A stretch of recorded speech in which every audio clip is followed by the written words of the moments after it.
Maria calls this car her savior.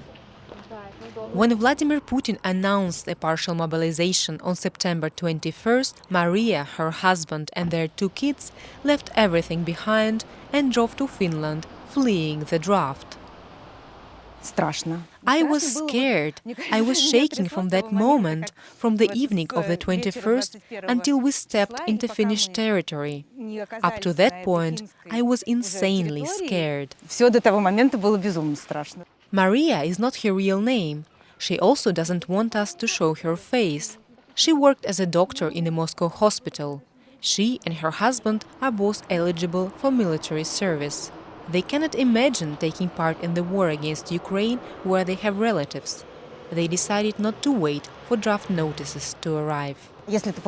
From the moment you get a draft notice, leaving would mean deserting, and you most likely won't be even allowed to cross the border, neither at the airport nor by car. So we decided we couldn't wait for draft notices. We have children, and we had to rescue everyone somehow. Philip Korsakov also left Russia after mobilization was announced.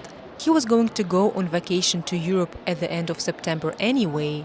But after Putin's speech, he decided not to wait, a crucial decision. On September 30th, Finland closed its borders for tourists from Russia. Authorities let him over the border after some pointed questions. Знаете ли о том, что такое мобилизация? Знаете ли, что она в России началась? Do you know that mobilization has begun in Russia? Do you know about criminal responsibility? Are you eligible for military service? When did you get your tickets? When are you going back? It only lasted a couple of minutes, but it seemed endless because you don't know what can happen any moment. Ты не знаешь, что вот в любую секунду может произойти. Only after crossing the Finnish border could both Maria and Philippe breathe a sigh of relief. Both headed for Germany, not least because of the promises of German politicians to protect deserters and draft dodgers from Russia. Germany said it would accept those who are fleeing mobilization. And the Finns, on the contrary, said that they didn't want anyone, so we couldn't stay there. Well, anyway, we have some friends here who know the language and can help us.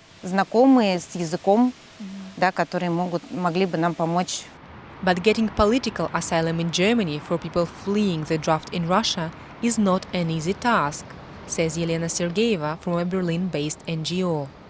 The risk of being rejected is high. She and her colleagues have sent an open letter to German authorities asking to ease the conditions for those who don't want to serve in the Russian army.